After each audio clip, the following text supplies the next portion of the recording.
Stu from Q Plumbing Gas. You might get a water bill through that's unexpected. It might be a little bit higher than usual. Best thing to do is check around your taps first in the house, make sure that there's nothing dripping. Check your toilets as well, make sure there's no water running into the bowl. Your hose taps are always a good place to check because you don't necessarily check them often. If there's nothing running in the house and you still think there might be a water leak, come out to your water meter and have a little look. You'll find your water meter on the outside boundary of your fence line. This one's very, very obvious. It's nicely cut grass so you can find it.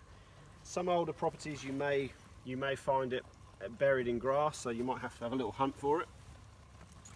Pop the lid up and inside you'll find your water meter. Now this is a modern water meter, and if you have a look on the actual meter itself, the small wheel in the middle indicates that there's water running.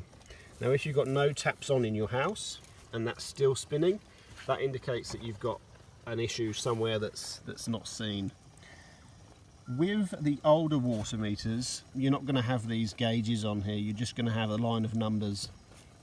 Now you'll find that the last digit there will be spinning ever so slowly, so you can just keep an eye on that and just check to see if it's moving. If it is, then obviously give us a call. We'll come out and we'll try and find where the issue is and get it fixed for you. Cheers.